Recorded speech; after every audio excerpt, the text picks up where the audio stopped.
د کندوز امنیه قومندانۍ چارواکي په دې ولایت کې د نشهیي توکو د قاچاق په تور د 4 کسیزې ډلې د نیول کېدو خبر ورکوي.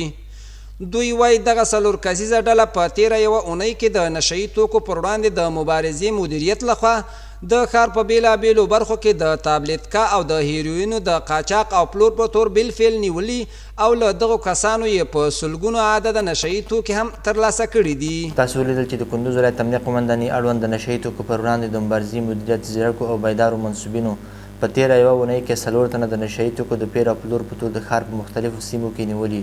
نو په همدې اساس موږ د کندوز ولایت ټولو مجاهد پرورو ولسونو ته دا ډاډ او اطمینان ورکوو هغه کسان چې نشهیي توکي زموږ په هیوادوالو باندې پلوري هغه به نیسو او د قانون منګولو ته به یې سپارو. د کندوز اړوند مرکز کې عملیات ترسره کړي چې په بالفعل 4 کسه د موادو سره یو ځای نیولي دي.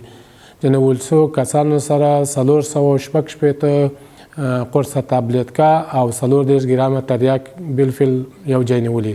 نیول شوي مظنونین د ابتدایي تحقیقاتو بشپړولو نه وروسته عدلي او قضایي ارګان ته سپارل کیږي. په ورته وخت نیول شوي مجرمین پر خپل جرم اعتراف کوي او له نورو کسانو غواړي چې له دې ناوړه کاروبار څخه لاس واخلي او په دې مهلک کاروبار د خلکو ژوند نه ګواښي. اسم علی است، باشنده ولایت کندوز هستم. مرا به اتهام مواد مخدر تذکیه کردند. نوم ګلداس خان دی، د ننګرهار اوسېدونکی یم. د نشهیي توکو قاچاق په تور نیولی یم.